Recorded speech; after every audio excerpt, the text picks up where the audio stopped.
On this episode of the Press Rewind Prince Lyrics podcast, we explore the lyrics to the title track of Prince's second film, Under the Cherry Moon, which is also the fourth track on the Parade album. And joining me to talk about this song is Todd Sanzone. Hi, Todd. Good morning. How are you, sir? I am great. I'm great, thank you. How about yourself? Yeah, I'm also wonderful. Thank you. Happy holidays to you and everyone listening. Happy to be invited back again. This is my third go round, and I want to just say thanks for having me for an album track this time. Yeah, right. You're doing all the B-sides with me. Yeah. But not only is it an album track, it's like, it's not technically the title track because the title of the album is Parade. Right. But it kind of serves in some ways, along with Christopher Tracy's Parade, as kind of like the title track because it's the song title of the movie that is most associated with this album, Under the Cherry Moon. Indeed. Yeah, so it's kind of like an album track, or it's kind of like a title track in that regard, depending on how you look at it. So Under the Cherry Moon, it's a ballad. I mean, it's very clearly a ballad, I think. It's a slower song designed to kind of evoke a classical, maybe early 20th century feeling. Which, kind of what the film's aesthetic does as well, with it being black and white film, a lot of, mid-century architecture, mid-century cars and looks. Maybe not so much the fashion, at least not Prince's fashion in the film. I don't know if that would be considered mid-20th century. But, there's a lot of the aesthetic of Under the Cherry Moon that fits that mid-century vibe, and this song kind of does the same thing for me, at least. I don't know how you feel about it.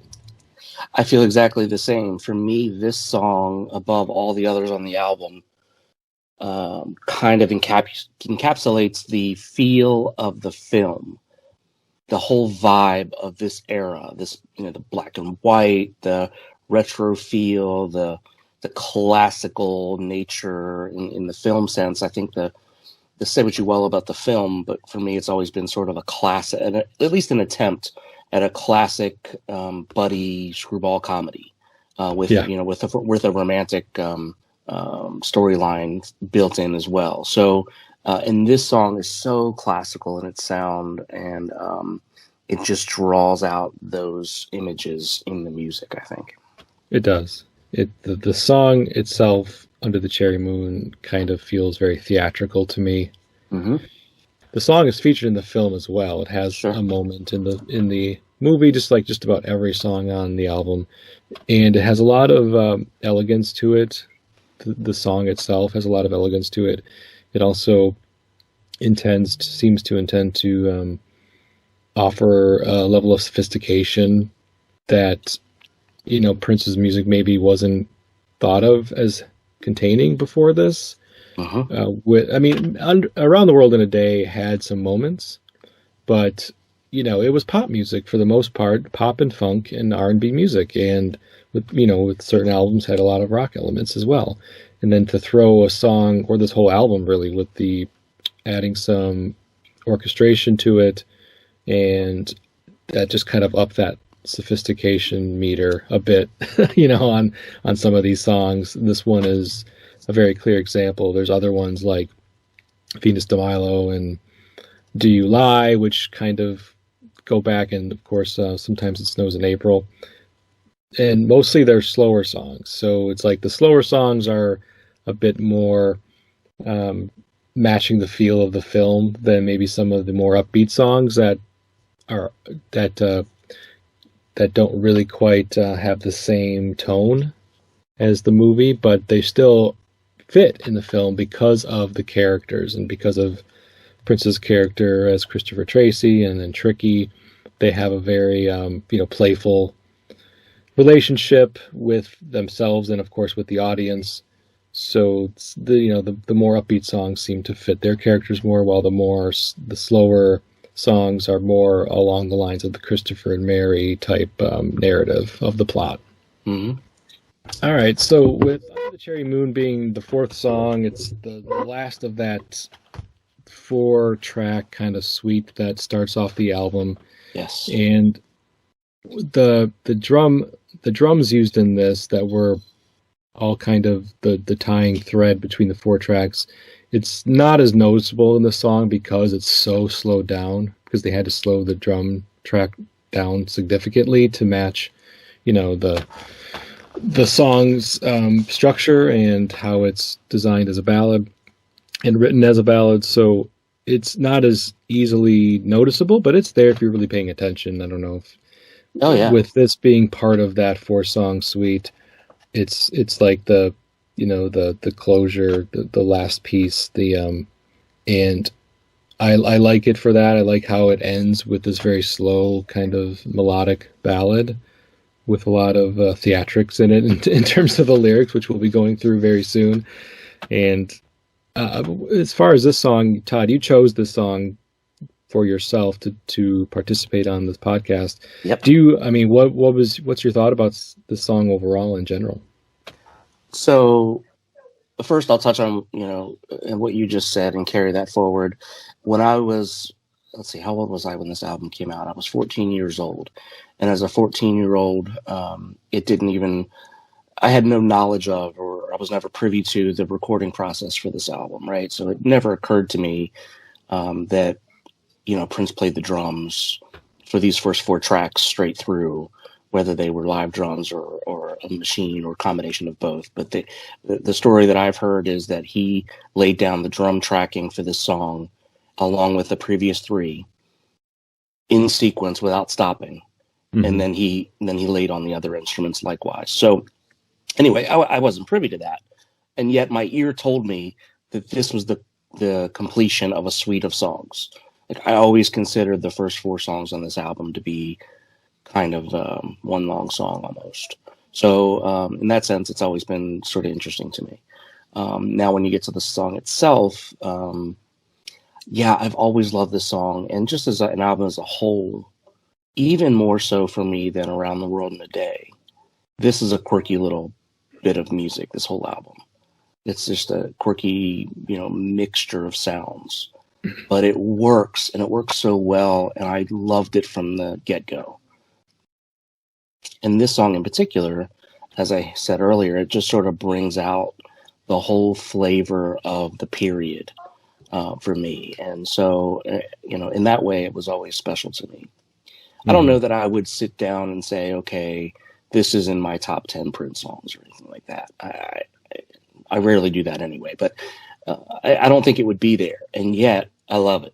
I love it. I love it. And then, fast forward many, many years after that, for whatever reason, this is one song that always just stuck in my head to a degree that I was able to, without looking at the lyric sheet, I could sing it or, go over it in my head.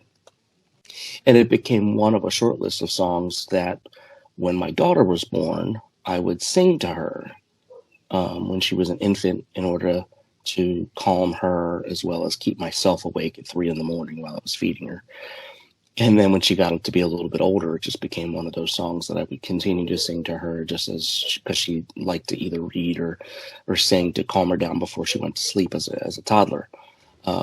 So anyway, it's a special song to me in that respect too. I think of the song, I also think of my daughter now. So there's that. Well, yeah, that's a really kind of cool, relatable story for anybody who's a parent. And I think a lot of us either have had songs that we recall our parents singing to us, or if we didn't, and we're parents ourselves, we have been able to do something similar for our kids, finding a song or two that for whatever reason we just like singing, they like hearing, and it's the song has kind of almost like a lullaby feel to it. So that is really kind of a cool way to connect this song, which is a movie song that has very fantastical and theatrical lyrics to it, but then also bring it down to our level, as just regular guys, parents, family members, loved ones, and be able to sing this song and treat it kind of like a lullaby in that respect. So Yeah. that's a really really relatable story. Todd, thanks for sharing that. Sure. Yeah, and me personally, Under the Cherry Moon is because I was never much into ballads or slow songs when I was younger. So it was a song that had to grow on me. Like I was just, so amped up over the first two songs, Christopher Tracy's Parade and New Position, and then I Wonder You came in, and even though it brought the music down a bit from a danceable standpoint, from an energy standpoint, but it sounded cool, and I really liked how it was like a segue into the suite. And then Under the Cherry Moon, and it did feel kind of like a lullaby to me as well back then, but that wasn't really what I was looking for in a Prince song back in the mid 80s. So right. I kind of dismissed it, and then the energy came back up with Girls and Boys right after, and Life Can Be So Nice. And so this was kind of like a forgotten song for me for many reasons and for many years, until I became older, and then I learned to really appreciate its position in the album, its position on side one of the album, and also its position in this 4-song suite as like the exclamation point, but having it be really kind of sweet and soft, and the lyrics, which we're going to get to now, I think will kind of be interesting in a way, because the way that Prince writes the song, it's meant to really just kind of evoke a lot of imagery. And there's a lot of really kind of interesting phrases here, and interesting ways to interpret these phrases. So if you're ready, let's get into it. All right, so this is a fairly short song, just like many of the songs in the 4-song suite that starts the album. It's just under 3 minutes, not as short as I Wonder You, but it's shorter than a lot of songs like Girls and Boys and Mountains and some of the songs that come later in the album. But the first verse of the song is, "How can I stand to stay where I am? Poor butterfly who don't understand. Why can't I fly away in a special sky? If I don't find my destiny soon, I'll die in your arms under the cherry moon." So that's the first verse. And what I like about this first verse is Prince likens himself to a butterfly. He's kind of painting himself as the butterfly. A lot of times butterfly is used in songs sung by men to kind of describe their lover, or a woman being gentle as a butterfly or pretty as a butterfly, something that is hard to capture. So I like the fact that he's kind of turning that metaphor of a butterfly a little bit in calling himself that, which is an interesting aspect of this first verse for me. What are some of the things that kind of jump out to you, Todd? Yeah, so the first thing that jumps out to me, and this is going to go throughout the whole song, is that this is a romantic. There are romantic themes in the song. When I say romantic, I'm not talking about love or some kind of relationship romance. I'm talking about just a romantic feeling that is more about a certain view on life. And so here, it comes out with lyrics that about he's questioning life and why can't I do this, and he's using very romantic language to do that, comparing himself to a butterfly. And then ending with, if I don't find my destiny soon. And then the only thing that we get as a refrain, the repeat of the line, I'll die in your arms under the cherry moon. So it's very theatrical, it's very dramatic, and it's very romantic to me. And that continues throughout the other verses as well. So yeah, that's it. Yeah, I think with this first verse kind of setting up the kind of the structure of the lyrics. Mm-hmm.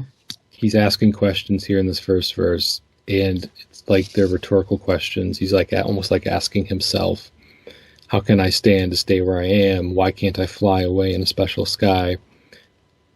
It's like he feels stuck, I guess. It's kind of what I'm getting out of this. Like he feels stuck, and in what way? I can't be 100% certain, because one could interpret it like, oh well, it's talking about his muse, which music is, often, well, music is his destiny. Where it says, if I don't find my destiny soon, as Prince as the musician, music has always kind of been like his destiny, or at least that's how I look at it. But your destiny can be a lot of things. It can be, you can look at it from a romantic love standpoint. If you're thinking of this in terms of like Christopher Tracy and Mary's relationship in the film, you can insert that narrative of that film and the plot of the film into these lyrics and apply it there. But I also like looking at this a little different way, just thinking of it as more of just a conversation or a statement about his own creativity and his own life. More like autobiographical in a way, I guess, to say like, I'm this butterfly and I'm feeling a little stuck, maybe stuck creatively. And if I don't find my destiny soon, I'll die in your arms under the cherry moon. And I do want to touch on that line, I'll die in your arms under the cherry moon, a little bit later. I don't want to do it right now because, well, the one thing I will bring up now is cherry moon, the term cherry moon, just to make sure everybody is kind of familiar with what that means. It sounds just kind of like, oh, raspberry beret or purple rain. It's just like a color, or a shade added to some proper noun or regular noun. And that's what Prince did. All right. But it also, it's a real thing too. It just for awareness sake, the cherry moon, and it's not something that it's not a term that I've ever used personally, right, or heard a lot of. But cherry moon, in essence, is that first full moon in April that kind of signifies the beginning of spring. And I guess it's called cherry. I mean, yeah, sure, there are times where the sky will have kind of like a purplish or pinkish hue to it, and the moon appears to look pink or purple, cherry colored for that matter.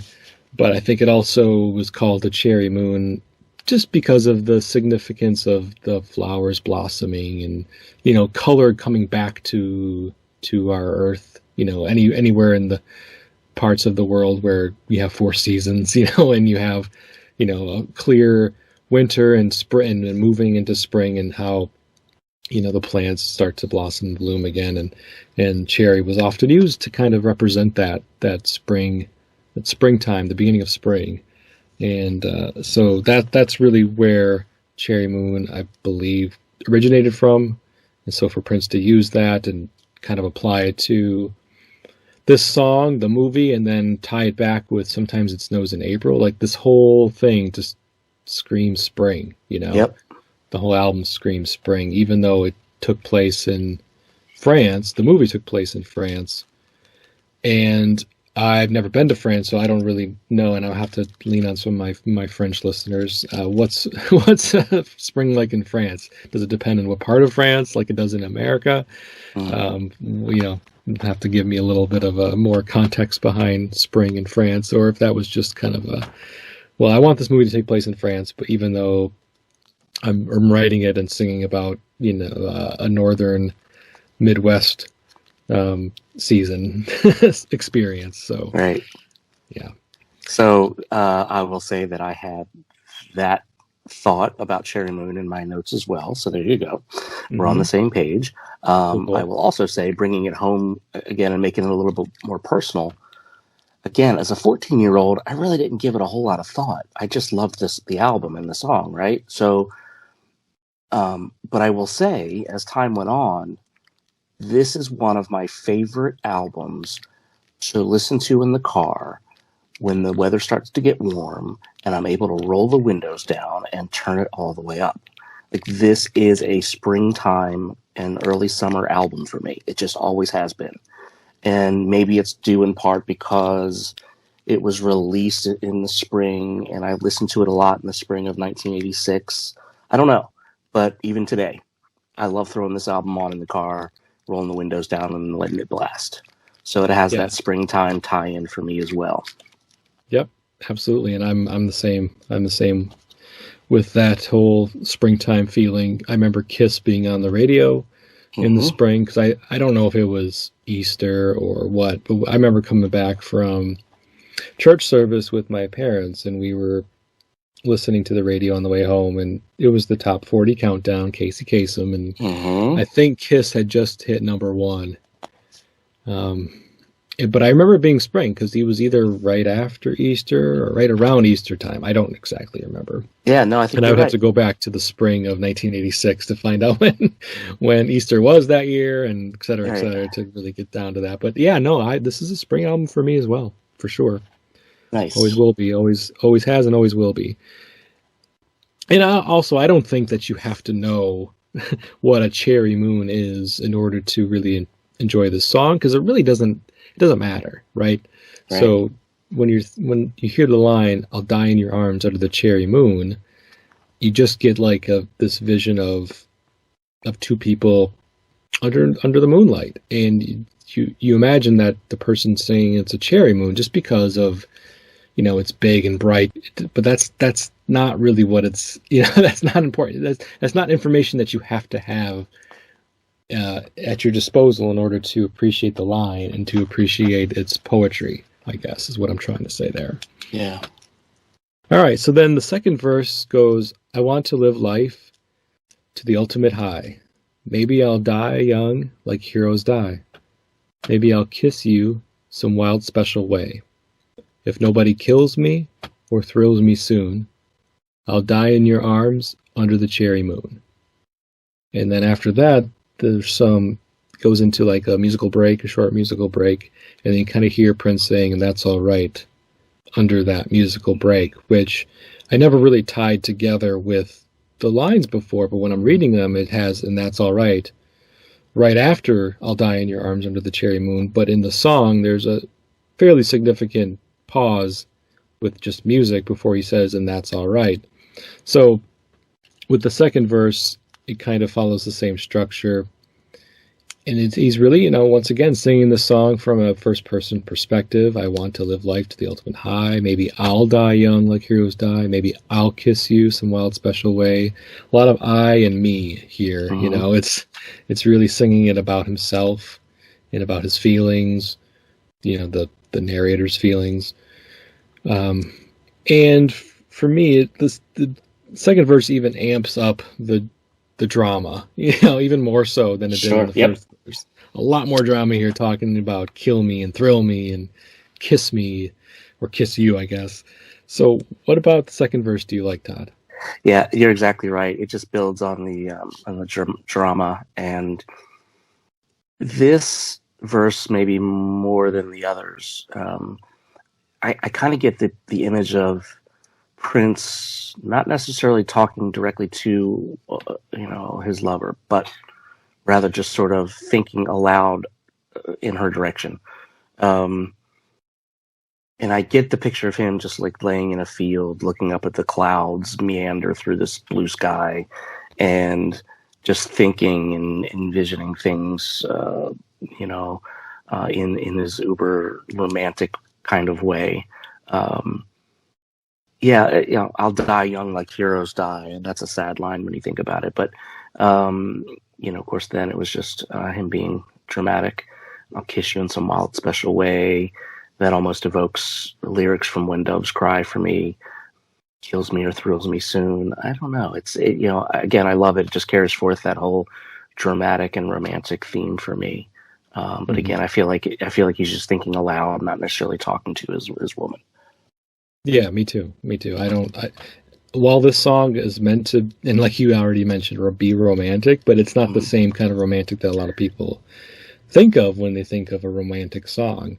Right. It almost feels like he's like this, I think of Young and Restless, like he's young and restless singing the song. It's like somebody who is young and restless singing the song, who just feels like they have a lot to offer, or at least they want to live life to he says, "I want to live life to the ultimate high," which is basically another way of saying I want to live life to the fullest. Right.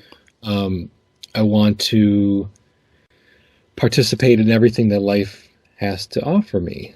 And whether that means that, if by doing this, by chasing these dreams, chasing these muses, chasing these goals, it might kill me. Because I'm young, and although I feel indestructible as a young person at times, there's also a thought he's exhibiting and expressing the understanding that some of the things that he could get into could kill him. Maybe I'll die like young heroes die. I mean, he calls himself a hero, which is kind of funny. So he definitely sees himself as a hero. I mean, aren't we all the heroes of our own story? I guess. Right. I mean, our own life story. We're the main characters. We're the heroes of our own life story. So it's not unusual for him to, or it's not. If you think of it that way, it wouldn't be unusual for him to call himself the hero of the song or the story. And so he wants to, have a love that will be as thrilling as those that he probably has seen in films. Maybe I'll kiss you in some wild, special way. And, not just a normal kiss, not just a regular kiss that 99% of us participate in. No, it has to be some wild, special kiss, because he wants to live life to the ultimate high. And so for him, this is what all of that means. Right. It means doing all these things, getting into trouble potentially, and potentially dying even, but also, engaging in a wild and crazy romantic relationship. And if nobody kills me or thrills me soon, that just kind of exactly summarizes those two thoughts about, if nobody kills me because I'm doing something that is so crazy and out there that it could potentially kill me, which, anybody who's seen the movie knows that's what ultimately happens to Christopher Tracy. No spoilers here. Come on, guys. It's a 34-year-old movie. You guys should have seen it by now. And thrills me soon. So that, once again, the whole concept of love that's thrilling and unique and interesting and something special, I guess. And I'll die in your arms under the cherry moon. And then throwing in the "that's all right" kind of seems like he's almost accepted his tragic fate. If we're thinking of dying in your arms being literal dying, which I have a thought on that later as well, when we get to the third verse. But yeah, that's kind of like, to your point, what I've taken away from this as well, the dramatic aspects of it, and the real kind of poetry behind some of these lines, and balancing the death with the romantic thrills, and love and death, and life and death, really kind of aspects that are expressed here in the second verse. So you just brought to mind a thought that I really hadn't had before, or at least not in this way. Stepping away from Prince as the artist singing the song and placing it into the world of the movie and the character of Christopher Tracy as it's written and portrayed. Christopher Tracy was he was a gigolo. He was a little bit of a scoundrel, a little bit of a bad guy, and just but he was also a wooer of women and a haver of fun and a a party goer and all these things too. So Christopher Tracy wanted to live life to the ultimate high, and he was sort of stuck in a world of that gigolo lifestyle, but he also had higher dreams for himself, as evidenced by not only his actions, but just his personality and little things he did when he was away from the party scene or whatever. His little grotto where he wrote poetry, and his way of wooing Mrs. Wellington over the phone with poetry and things like that. So Christopher Tracy, that is, had a poetic and romantic mindset while he was also living it up. Yeah, for sure.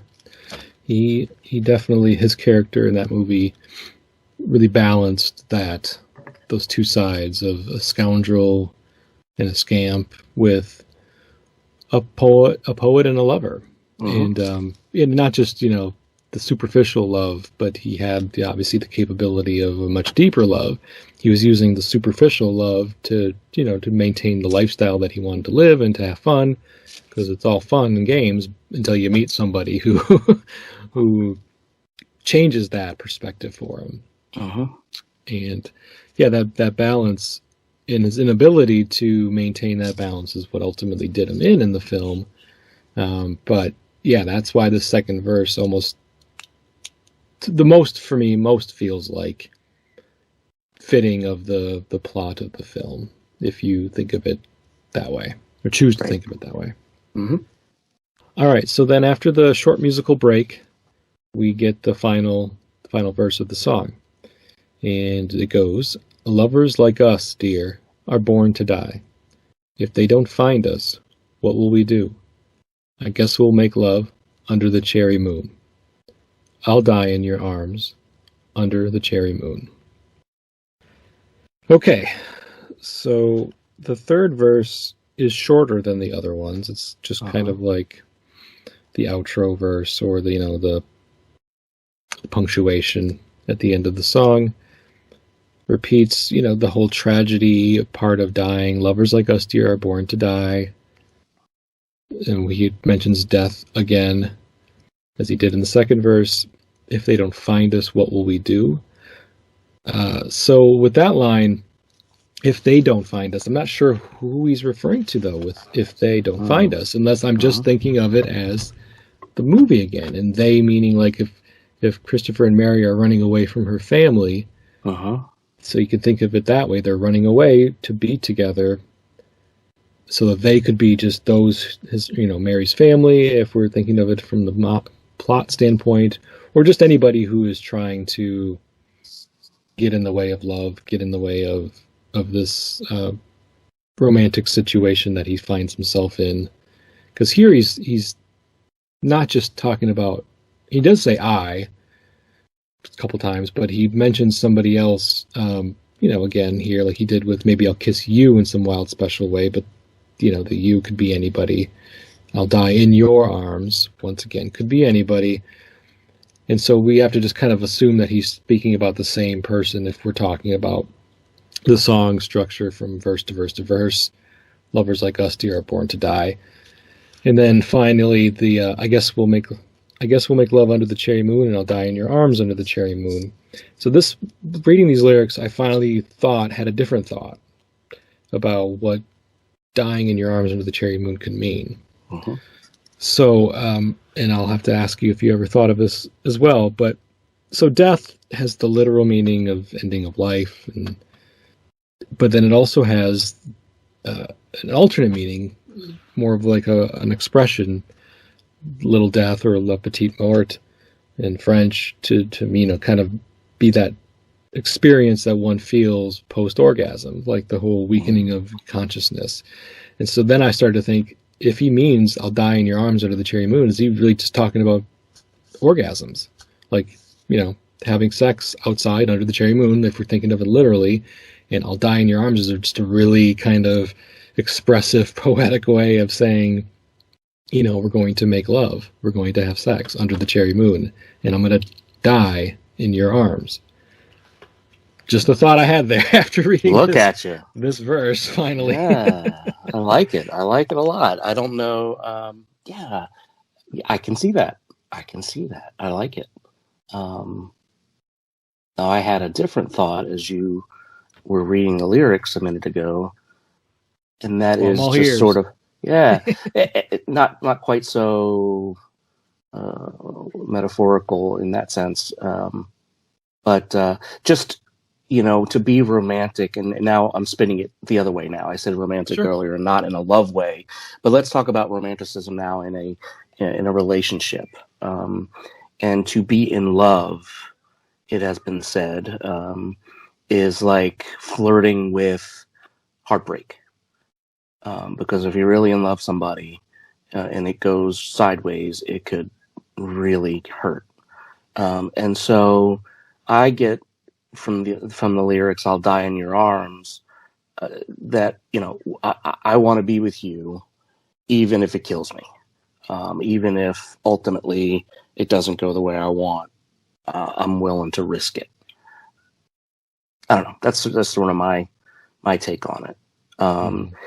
Interesting too. Just getting back to dissecting the verse. In previous verses it was I and you. Here he uses us and we. So he's definitely pairing up with his lover in this sense, and placing his lover by his side in the circumstances that he's painting with these poetic language. So he's not the only one that could potentially suffer. Now it's we are born to die, and what will we do? So I think he's kind of trusting that she's taking the same chance that he is. Yeah, and that's a good point, because he does change the pronouns a bit here in this last verse to use those terms that are more kind of inclusive of a small group, as opposed to just being you and me. It's us and we, as you mentioned, and that is, I think that does have significance in how you're intending to take this final verse and think of it as more of a statement on a relationship maybe that is not meant to be, or is difficult for whatever reason. And yeah, I mean, this song, you just can't avoid the connections to the movie. However, of course, when I first heard this song, I didn't see the movie, because a lot of people did in theaters in 1986. I'll just be blunt, it wasn't a big hit. So a lot of people didn't see the movie. I think more people probably heard this song than saw the movie. So they didn't have those connections to the film. They didn't have a connection to Christopher Tracy. They didn't know that he died. They didn't. And dying in your arms under the cherry moon. It just gives you the imagery of after Christopher's shot and Mary's holding him. And so there's that immediate and very clear connection to the film, but without the film to give you that information, that context, one can take these lyrics however they want. And that's what's great about it. And that's kind of where I went with the whole orgasm thought about dying in your arms under the cherry moon. Because, I don't know, I guess without the movie to tell you that his character dies, how would he die? I mean, he mentions, maybe he'll die like young heroes died, so you can imagine any kind of scenario, like he's a bank robber, or he gets into, some money-making scheme that ends up going wrong, or he gets into a lover's quarrel, or there's some sort of jealousy situation going on with his girl's ex, or who knows? Your brain can make up any number of scenarios that would end with this character dying in somebody's arms. It could be anything, but that's why I also like the alternate meaning about it not really literally being death, but just more of a statement of how each verse is going to end with us making love under the cherry moon, and what that results in spite of all of the different directions that he seems to go in the verses. It's all ultimately going to end this way, and we're gonna make love under the cherry moon. And it's a great kind of interesting, poetic, and theatrical way of expressing a simple act of lovemaking. Yes. I wanted to ask you one thing, Todd, about the song as well, from a musical standpoint, because it wasn't immediately clear to me, but after a little more careful thought and listening to these two songs side by side, I heard connections between the song and The Question of You in terms of how the music goes. I assume you had as well. I did. Yeah. And so and this is where I was going to spin it forward into a discussion about music as well, even though I know you do a lyrics podcast and the lyrics are going to be front and center. It's a relatively short song, so I thought maybe we could prop it up a little bit with some talk about the music. So thank you for mentioning that. Yes, that was in my notes as well. And I think if I read correctly, Question of You was actually written just a few weeks or something after Cherry Moon. So I guess he had some of that there's musical DNA still in his brain, and he spun it into a new song. And yeah, I definitely hear the similarities in the melody for sure. And so they sounded too much alike, maybe, and so he just sat on Question of You, or maybe it just didn't fit the theme of what he was putting together for the movie. So for whatever reason, it didn't come out until years later. But yeah, there's definitely some similar DNA there.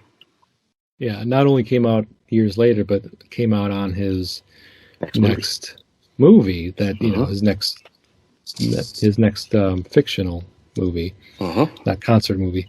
So yeah, it's just interesting, like, because once again the music is so, I don't know, it just has like that old timey theatrical and film score feel to it, that it just kind of like, okay, well, this worked for Under the Cherry Moon, but I have this other song that would totally fit for another soundtrack. Let me put that aside until I get around to that again. And then Question of You came out on Graffiti Bridge in 1990. So there you go. Another soundtrack.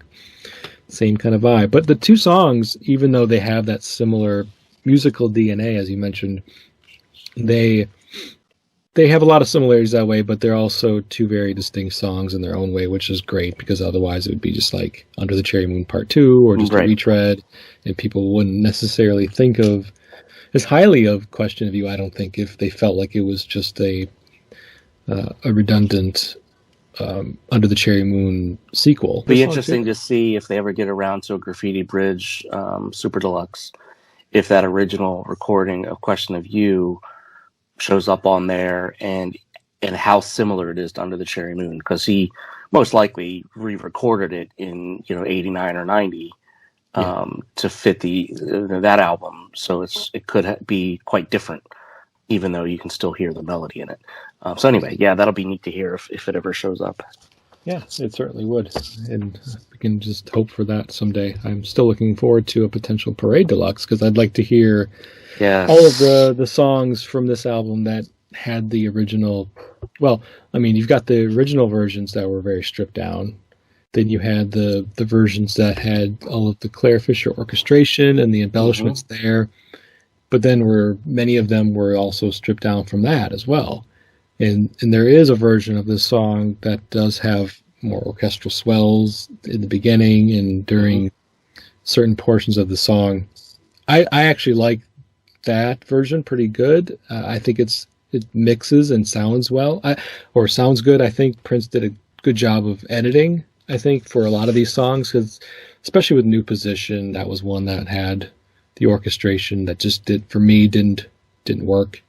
I felt like it worked better for Under the Cherry Moon, but I don't hate the fact that he removed a lot of it, because it can get a bit busy, and I don't know, but the whole thing that appeals to me about these 4 songs that start off the album is a bit of its, I guess, its simplicity. Yes. I mean, there's plenty of going on in Christopher Tracy's Parade. That one's kind of a busy song, and there's plenty of musical embellishments in Under the Cherry Moon too, but it's also still very simple. The melody's simple. It's just you've got different instruments that come in now and then to add something to it, but it's really just a kind of a piano song in its essence. It can be easily. Let me ask you this, if I can, because I've been curious and I don't have an answer. Maybe you do, or somebody else out there does. What is the instrument that's playing constantly throughout the song? Is it a mandolin or some other stringed instrument that gives it that real European sound? I think I know what you're talking about. I don't know what that instrument is. There will have to be some smarter and more accomplished musicians out there that have to answer that question, because that's the reason why I'm doing a lyrics podcast, because I'm not a musician. Yes, I don't have that kind of skill set to really dissect music from that perspective. Yep. So that's something I will have to put out there to see who knows the answer, because I'm sure somebody does. Yeah, solicit some answers from our musically inclined audience, because I would love to know. I looked at the credits for the album, and it doesn't mention. It just says all other instruments and voices by Prince except where noted, and it doesn't give any specifics as to who played what. for the most part. It's just sort of broad stroke stuff. So, yeah, I was left with that unanswered for myself. So, I mean, it's a cool sound, and that's one of the things that makes this song sound like, something from. Although I got the vision again, like I mentioned earlier, of Prince or Christopher Tracy laying back in the grass, looking up at a blue sky and clouds, and so I get that picture in color. I also get the black and white French Riviera, little coffee shop on the river side. By that sound alone, just that I'll call it a mandolin for now. It just sounds very European. Yeah. Yeah, and those credits can be infuriating. I mean, I get it. It's a lot simpler just to say all instruments, Right. otherwise were noted as performed by Prince. Right. So it doesn't really tell us anything other than Prince did it all, except for this, and this. I was going to say just a couple other things about the music, because for me, the music plays a large part of what this song is. Maybe that's an obvious statement, but notable. There's a 40-second musical lead up before we get a lyric. And then there's about a 20 to 25-second musical interlude. So at a song that only runs about 2:57 or something like that, 1/3 of it is music alone. So you can't discount that. It's a very musical song in that sense. And the lyrics are quite short and simple, only 3 verses. Just in doing some research, I came across the term Baroque pop. Maybe you did too. It's an I infusion wrote down Baroque. of. I never used it because when I think of Baroque, I think of more like 17th, 18th century. Yes. And I get a more mid 20th century vibe for this song. But yeah, no, I wrote it down because I thought the term might have fit, but then I looked up Baroque to make sure I understood what it was referring to. I'm like, no, I don't really get that old of a vibe from it. Well, and when you add the word pop to the phrase, and I found it in several sources, Baroque pop is an infusion of rock or pop music and classical or orchestral music. So in that sense, it does fit, I think. Sure. So I found that somewhat interesting. And then what was the other note? I also like to sort of put things in context. I don't know. I find it to be fun and interesting. So just as a few points of fact. This song was recorded on 17th April 1985. So what was that? Just a few days after Around the World in a Day came out, or a few days before? So it was a little bit before, yep. So his next record hadn't even come out yet, or had just come out, and he was already on music for the follow-up, so it's just the way Prince works, right? Yep. So we know that about him. I also found it interesting to note, and I did not know this before, that he played it on stage during the Purple Rain tour. And I found one of my Prince friends on Twitter sent me a copy of that concert, and I'll share it with you if you like too. So yes, on please do. 2nd December in Toronto, during his piano interlude, which included, among other things, God and How Come You Don't Call Me Anymore, and a few others. He also did a little strictly instrumental piece that mostly it's just him tinkering. It's a lot of nothing. But at the very end, you get the da da da da da da da da, and so that was the first little hint of that song that he was playing around with at the time. Very cool. Yeah, I thought so. And then, also again keeping things in context, the other songs that he wrote during this week of days, or that he recorded at least, Old Friends for Sale, Others Here With Us. Life Can Be So Nice, Sometimes It Snows in April, the unreleased Devalsy Dog, which I think is an instrumental. I've not heard it. And then Holly Rock. Such a diverse lineup of songs. Yes. Wow. And then All My Dreams and Kiss came a few days later.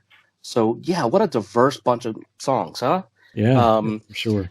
And when you tie that back into this being a soundtrack or not, I think maybe, and who knows what will come of the knowledge of the recording of this album and the release of it as we know it. But it's almost a shame that we didn't get a true soundtrack. Same thing with Purple Rain. We didn't get a filled soundtrack from Purple Rain. We got an album that's movie adjacent. Same with this one. There's plenty of songs that were in the movie that were not included on this record. Now, maybe that's a limitation of the medium at the time, vinyl. Maybe there was discussion of putting more songs on it, but it would have meant a 2-record set, and Warner's wasn't ready to do that yet. I don't know, but there's some great songs that aren't on here. Old Friends for Sale would be one of the ones I just mentioned that was on an original track listing for this album, among others. So anyway, it's just interesting to put things in context in that way.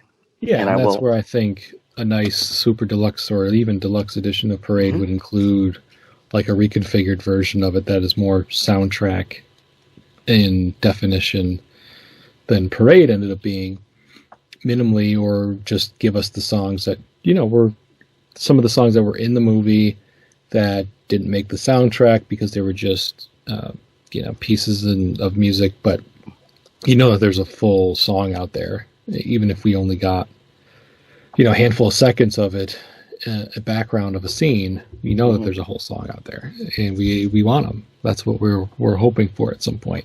Right. And to have that would be in some sort of sequence that makes sense would be amazing. Well, and one of the best examples of what you just said is, we got a snippet in the movie, but there's a whole song out there, Wonderful Day, which was on the Sign of the Times Deluxe. There's a snippet of that in Cherry Moon. So, yeah, that was just a snippet, but there's a big long song, associated with that as well. Mia Boca is a little short snippet of soundtrack background music that is a full-fledged song. So yeah. And then finally, I'll add, because you asked, and I was curious myself, to put it into context for both of us at the time. The album was released May 30th, right? May 30th? May 31st. Well, anyway, Easter was March, not May.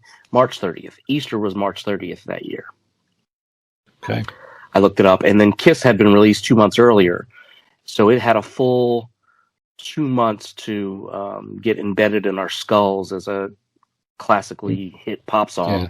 And it didn't the peak. pop charts. Yep. Yeah, and it didn't peak until April 19th at number 1, and it stayed there for 2 weeks, I believe. So It took a long time to germinate to become number 1. So yeah, so it would have been, ingrained in us in that springtime, and you might be right on the money with your mention of Easter and how you were listening to it then. So there you go. Yeah, maybe Kiss wasn't number 1 the week of Easter, but it was probably up there, getting closer to the top spot. I mean, if it only made it 2 or 3 more weeks after Easter before it hit number 1, so it was probably climbing the charts. And I remember hearing it. And this isn't a Kiss podcast. Right, I'm sorry. Episode, I didn't mean to bogart somebody else's I'll save my anecdotes about Kiss for later. But it was a very, very cool time. But what it does is remind us of spring, really. Yep. Easter is a springtime holiday. It doesn't matter if it's in March or in April. Mm-hmm. And that's how we associate Easter. And that's how, if there's any recollection of this era, the song, not necessarily the movie. So I'm just talking because the movie I don't think was released until the summer. But just the music behind it is what feels like spring to me. And that's what we're talking about, is the music. So there's a few touchstones for me that mean spring. There's Easter. There's Major League Baseball opening day. There's the Final Four. There's the Masters, and there's Parade. Those things mean spring to me. Very cool. All right. Well, thank you so much, Todd, for joining me today. I think we will wrap it up at this time. Anything you want to share with the audience about where to find you or what you're up to? Yeah, so I'm continuing to be active on Twitter at my PRN Forever handle. I'm very happy and honored to be invited to the Sign of the Times Twitter thread world. So those guys were kind enough to invite me to review a song that'll be coming up later in the month. I can't remember the date, so my chosen song will show up on the Twitter thread series, and I know you're doing one as well. So that's pretty exciting. I'm looking forward to that. But anyway, yeah. And again, kudos to everybody who's been doing these. It's tremendous. I learned something with every one of them. So really, really great stuff. So there you go. Okay. Well, thank you so much again for joining me. Yeah. And I wanted to just wish everyone a happy holidays. We're recording this in the break between Christmas and New Year's. It probably won't come out until after New Year's, but still, the holidays are in the minds of myself and Todd, of course, as we record this. So just stay safe, everyone. And you can find me, the Press Rewind Pod, on Twitter, Instagram, Facebook. Thanks again to everyone. Press Rewind, Prince Lyrics Podcast. I've been your host, Jason Brenninger. And until next time, goodbye.